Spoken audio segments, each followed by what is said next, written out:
Stella Maris, a Good Omens fanfiction, written by Phoenix_Soar, read aloud by SkyAsimaru.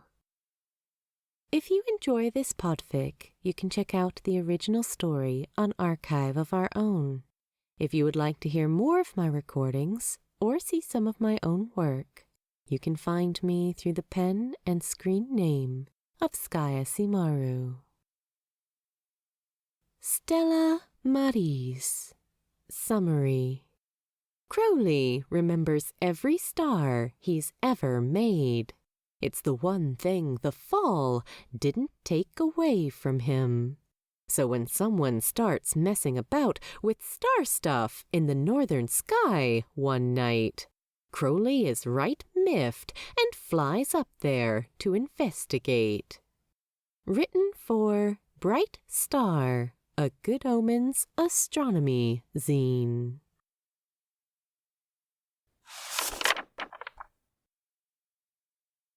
Memory is a strange thing, Crawley has found.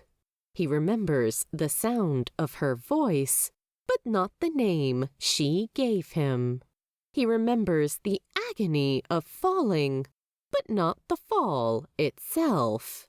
He remembers being an angel, but not the angels he worked with. But no matter, he's not all that concerned about things from before, with one special exception: the brilliant celestial marvels he had forged with his own hands, now shining down upon a young earth and its growing populace. He remembers each one of them with vivid clarity. Every sun and nebula and black hole he'd sent spinning out into the endless vastness of the universe. The Earth might not be in the best position for maximum viewing, a major design flaw in Crowley's entirely correct opinion. But he falls in love with its lacking night sky anyway, basking in the light of the stars and counting the ones he'd had a hand in. This is why, as he strolls along the banks of the Tigris one night, miles away from the nearest settlement in the Mesopotamian plains, he immediately clocks it when some dolt starts mucking about with his creations. What in the blessed heavens? Crawley swears loudly, squinting at the northern sky. There is well, he wouldn't call the ugly thing a star exactly, but some misshapen blob trying to be one has just bloomed above the horizon. The atrocity has absolutely no business existing in the first place, and Crawley should know, considering that entire quadrant of space had been created by him. Who the blazes is playing around with star stuff now, when creation had officially ended with the first humans, now a millennium past? Not to mention the sheer fucking audacity of doing so in one of Crowley's territories. Hackles rising, he stares as the glowing blob of a not star vanishes in a flash of light, like a spark that couldn't ignite a fire. He's barely processed what he's just seen when the weak attempt at a star reappears, roughly in the same position and just as poorly shaped as the first. It flickers pathetically before being extinguished. Under Crawley's increasingly irritable glare, the cycle repeats twice, thrice, until the glowing thing suddenly flares outwards like a supernova. In that moment, Crawley witnesses what can only be sheer panic from the tosser responsible for creating it. The colorful mess of starstuff starts disappearing in hasty random patches, like a clumsy human who's just spilt an armful of photographs of their secret crush and is rushing to hide them. He's looking forward to their invention. There's so much mischief to be had with them. Yeah, right, that's it. For the first time in more than 1,000 years, Crowley unfurls his inky black wings. It's probably not the smartest move, going up there himself. But some silly sod is fiddling with shit they clearly don't understand, and ruining Crowley's work to boot. He's going to rip them a new one. It takes him by surprise, the bend of space-time around his form, one that's no longer constrained to its minuscule human size, when he leaves the Earth.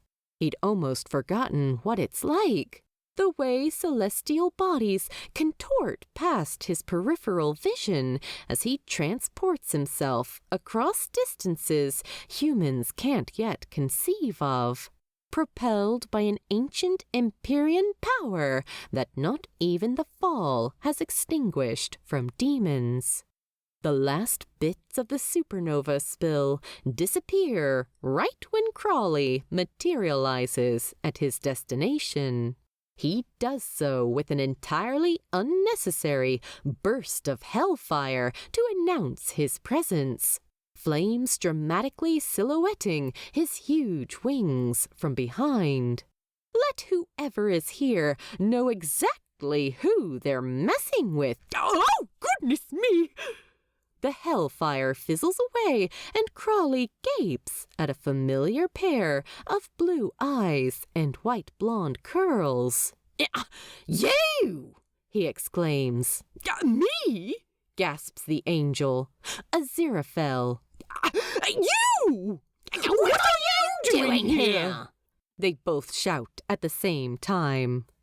Crawly squints at Aziraphale, whom he hasn't seen for a couple of centuries since the flood.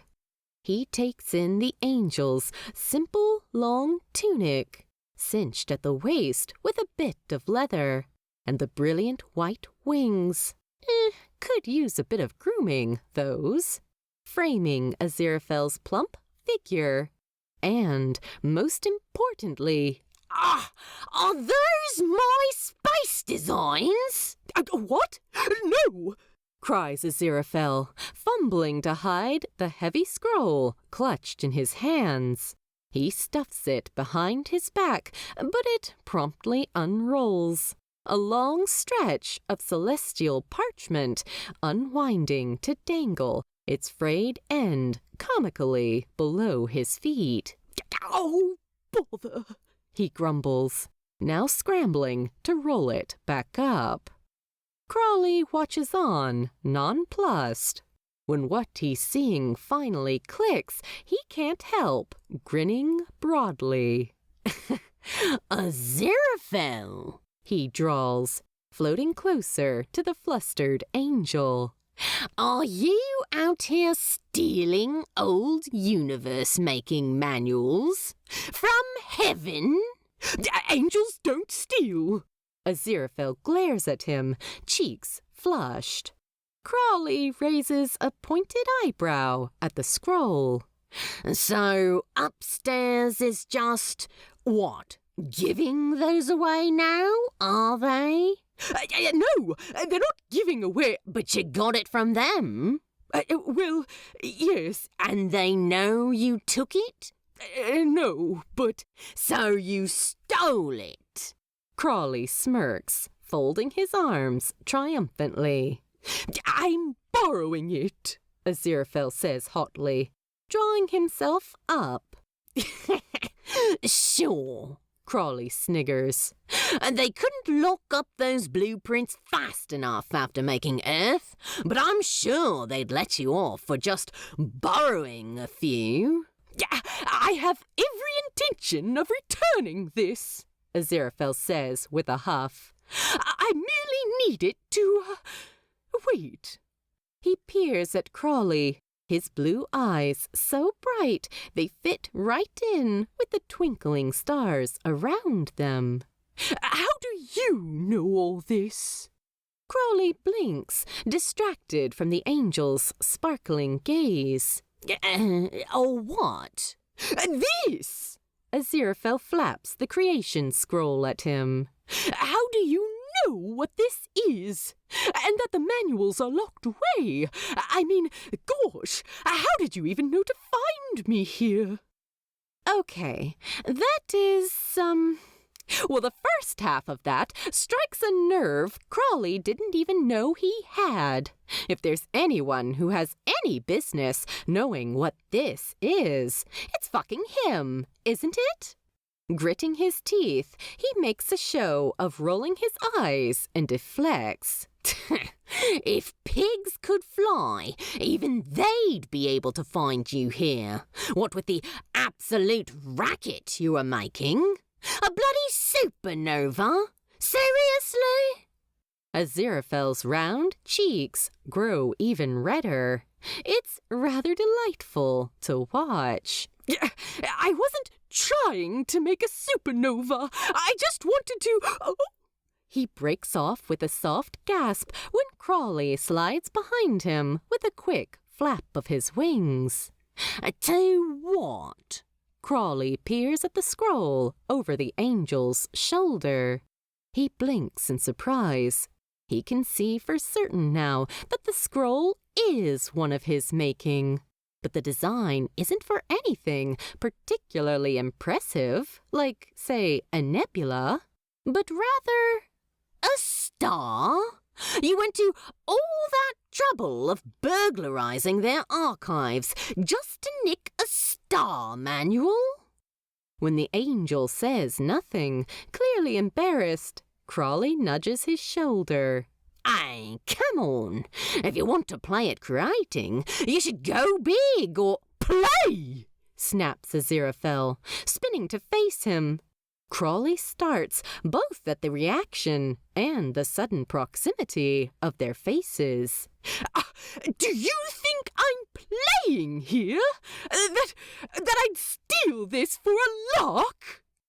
In the face of Aziraphale's unexpected anger and distress, Crawly refrains from pointing out his admission of theft. He almost feels proud of the angel, really. Instead, he drops his smile and counters plainly. So what did you steal it for? Aziraphale looks woefully down at the half-open scroll, biting his lip. I wanted to create a star for... His voice trails off into a mumble. Sorry, what? Aziraphale takes a deep breath. I said I was trying to make a star for the humans. Crawly stares. That's about the last thing he's expecting to hear. A star for humans? I don't know if you noticed, Angel, but there are literally a septillion stars out here. More, in fact. Yes, but none that can help them navigate. What? Crawly is lost. Aziraphale sighs, long-suffering. Oh, surely you must know that humans have been mapping the stars for about 1,000 years now. Well, yeah. Trying to figure out how to use constellations to travel, aren't they?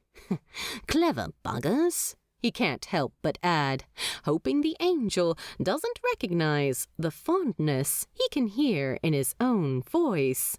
Not a good look for a demon, that. They are, aren't they? Aziraphale softens momentarily, giving a warm smile of his own. Then he frowns. But they can't use the constellations effectively yet because they keep moving around.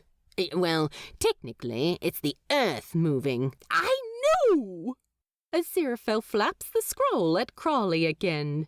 But it's about what the humans can see, and they need something that actually stays put whenever they look at the night sky. The scope of what Aziraphale is getting at hits Crawly with all the heat of a sun flare. Like a cornerstone, he blurts, suddenly overcome with excitement. A starting point to build their navigation upon, and they can compare other constellations relative to that point. Aziraphale lights up with delight. Yes, you understand. You, Crawly grabs him by the upper arms eagerly. are a fucking genius. That's surely an exaggeration. Aziraphale demurs, voice breathy and cheeks pink. Crawly spins in place, taking note of the space quadrant they're in relative to Earth's location. Now that he's paying attention, it's all so clear. Popping it above the North Pole, huh? Aziraphale nods quickly. I have been observing our planet's rotation. The unassuming our planet makes something swoop in Crawly's chest. And I noticed there's a singular point above each pole around which the entire sky seems to turn. And if a star were to be put right there, it'd stay put, Crawly finishes, only half teasing.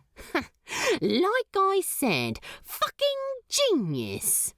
Blushing even harder, the angel looks away, lips pursed like he's trying not to smile. Crawly allows himself a moment to soak in that reaction before curiosity resumes. So, what's the plan? Throw a star up north and another down south? Just the north. It seems people in the southern regions have already puzzled out how to use a certain constellation to find due south. It's the first time Crawly is hearing about this. He should mingle with that lot soon, find out all the interesting discoveries they've made since his last jaunt down there. Clever buggers indeed. The northern sky, however, is lacking. Hence why I'm here, but, Aziraphale heaves a sigh. I was never a star maker myself. I keep bungling it up every time. Forget being mad. Crawly feels outright warm as he considers Aziraphale. The angel can be a righteous bastard at times, but he cares about the humans. Lovely thing.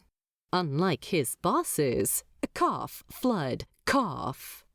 Why are you looking at me like that? Crawly shakes out of his thoughts to find Aziraphale eyeing him nervously.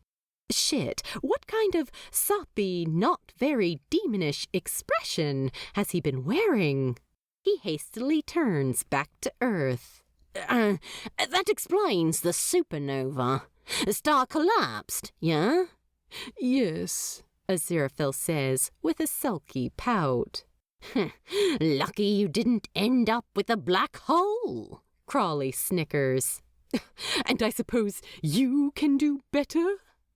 The snarky comment screeches his thoughts to a halt. Wait, should he? It would land him in the literal pits if the wrong people found out about it. But Crawly's never had a good track record for towing the line, so why start now? Hold that open for me. He gestures imperiously at the scroll. I don't think I'm supposed to let demons handle heavenly property. There he is, the righteous bastard. Crawly rolls his eyes. You want your star or not? Setting his jaw, Aziraphale unfurls the scroll.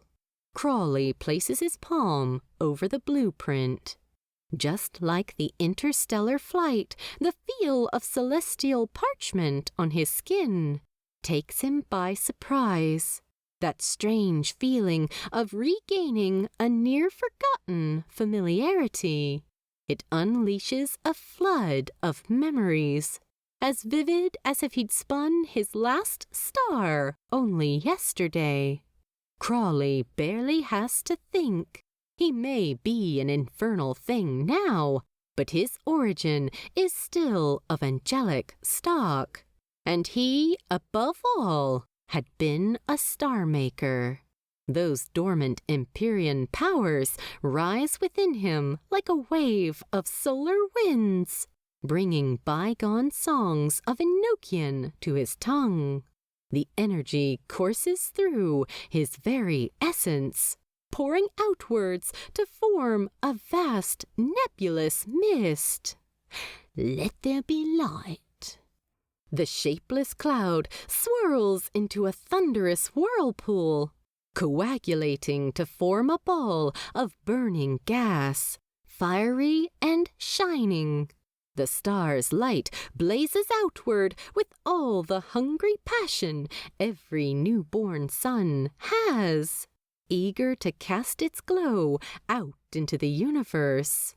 Cradling the celestial body in his palms, Crowley gently places it in line with the Earth's northern pole. He's pleased to realize that the position puts the star right in the tail of the dragon constellation. It doesn't look out of place, nothing like an unsanctioned addition. There.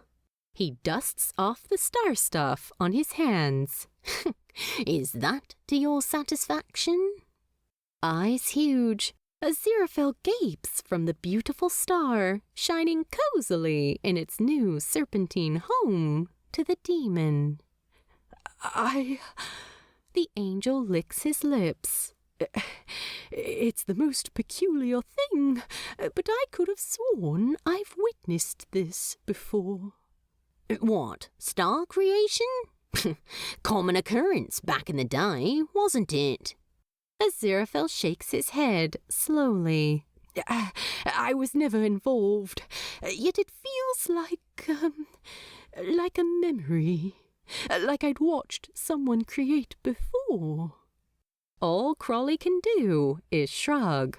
It's not like he remembers the angels who had worked on the stars with him. Probably for the best. Aziraphale's gaze snaps back to him. His jaw drops. You were a star maker! Oi, rude! I didn't think! He holds up the manual. These are your designs! Are they? Crowley mutters, flapping his wings to go find the next potential North Star spot. You said so earlier! Aziraphale cries, flying after him. I didn't realize then. Gosh, I took your blueprints. Stole, Crowley corrects smugly. No hate, though. I encourage stealing, especially from upstairs. That's not... wait, where are we going? The Earth's that way. I know, but we gotta make the sun that'll become the next North Star. What? Oh! Aziraphale almost bumps into Crowley when the demon stops before a promising constellation. He looks around, considering the existing stars of the Little Bear. Interesting. What do you mean, the next North Star? Aziraphale follows Crowley's gaze confusedly. You didn't notice? He nudges Aziraphale towards the Earth. See, the North Pole right now points to the star we just made, but it won't always, 'cause the Earth's tilted, isn't it? Don't get me started on that design choice, but the point is it buggers up the Earth's axis of rotation. So in time, the Northern Pole will point from that... He turns Aziraphale to their newly created star. To a spot somewhere here. towards the little bear. And so on till it returns full circle. He spins Aziraphale around slowly until they're facing the first star again. To our first little cutie. Kinda like a spinning top. Oh! Aziraphale retraces the circular path Crowley just drew. Well, that's rather inconvenient. So much for staying put for the humans. Crowley laughs. It's not like it'll happen within their lifetime. It'll take centuries for the poles to shift. But they will shift, Aziraphale asks dubiously. Yes. For example, look. He gestures at the brightest star in the little bear, located in its bowl. Humans call that one Kokub. Its position will make it the North Star in 1,000 years or so. The problem is, I can't see anything after Kokub that would align with the Earth's celestial north. So we gotta sprinkle a few more suns into its path, you know? So that humans can keep having a North Star, like this. Placing his hand on the scroll, Crowley once more lets his powers flow. The shining sun that erupts into existence this time burns even brighter than Kokub, a dazzling jewel that Crowley happily tacks onto the handle of the little bear. There we go. This one will keep the pole star role occupied for another few millennia. Oh, goodness! Aziraphale looks as odd as he did the first time. Preening at the unspoken praise, Crowley grabs Aziraphale's wrist and tugs him towards the next quadrant. Come on, reckon the king will make a good home for the next one. Hold on, says Aziraphale, gaping as the demon spins out the third sun effortlessly. Afraid it's not as bright as the last star, says Crowley, slightly apologetic. He slips the new sun into its designated constellation. A bit weird if all pole stars look the same, right? Someone'll notice. Crowley! But, he continues with more enthusiasm, now whisking Aziraphale away to their fourth destination. I think we can get away with making a proper supergiant for the Swan constellation over here. It'll be thousands of years before it becomes a North Star, after all. That's what I'm trying to say, Aziraphale exclaims, yanking out of Crowley's grip. Listen to me. It'll be Armageddon in about 5,000 years. Surely it's pointless to make this many North Stars.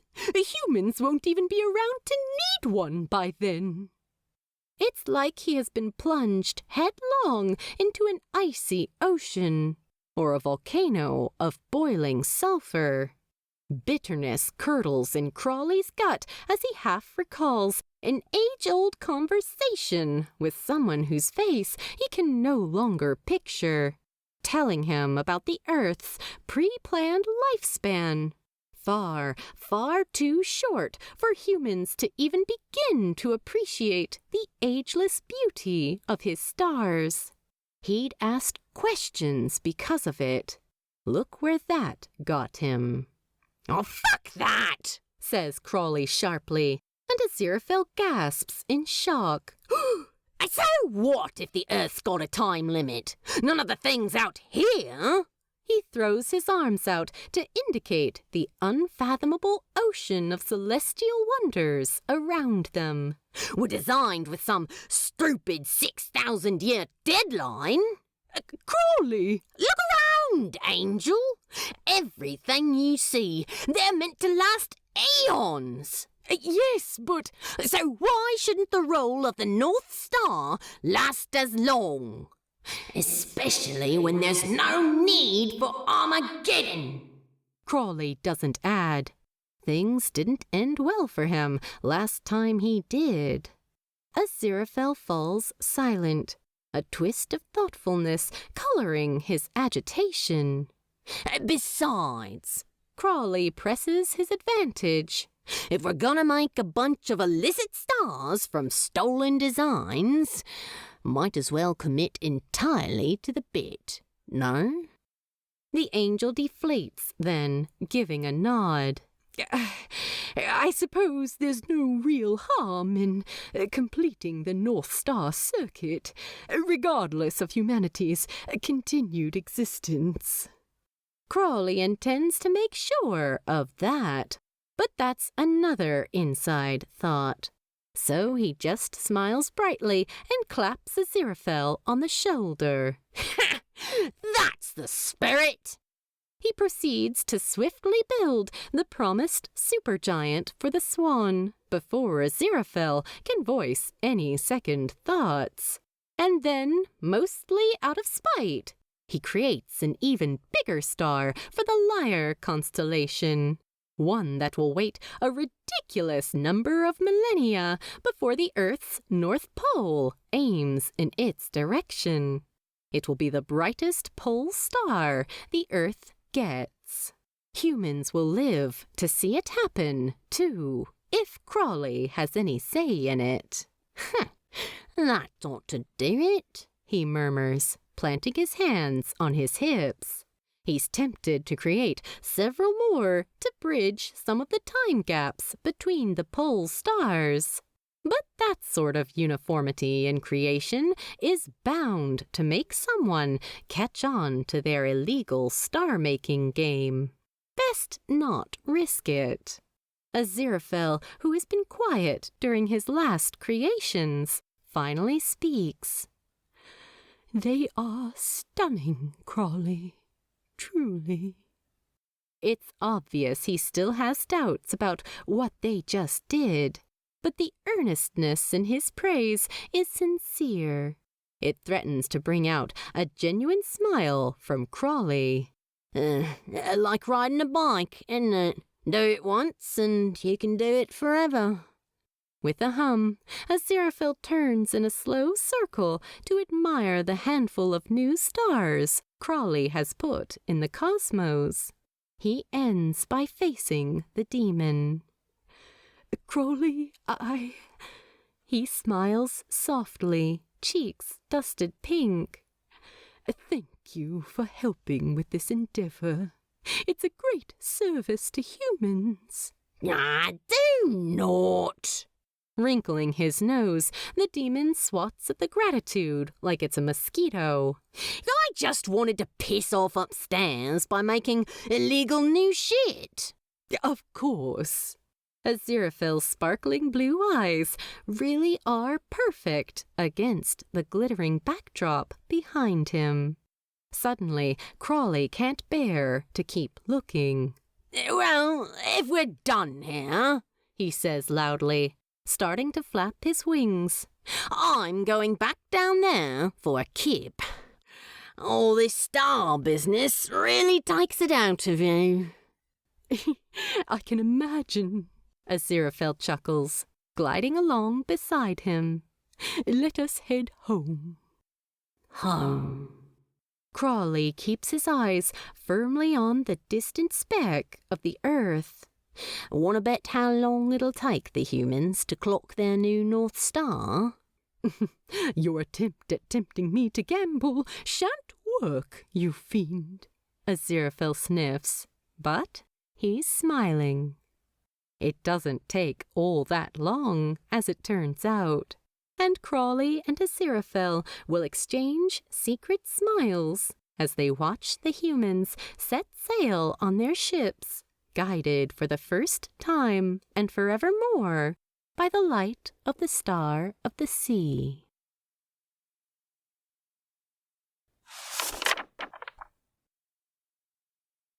The End. Notes. Stella Maris, the Star of the Sea, was what the Assyrians of ancient Mesopotamia called the North Star. Here is a non-comprehensive list of northern pole stars and their constellations in the order Crowley creates them. The first is Thuban, in reality a binary star system found in Draco, the dragon. The second is Polaris, our current North Star, found in Ursa Minor, the little bear, also home to Kokub. The third is Erai, found in Cepheus, the king. The fourth is Deneb, found in Cygnus, the swan. The fifth is Vega, found in Lyra, the lyre. The southern constellation Aziraphale mentions is the Crux, which has the Southern Cross asterism. Thank you for reading. Please drop by the archive and let the author know what you thought of their work.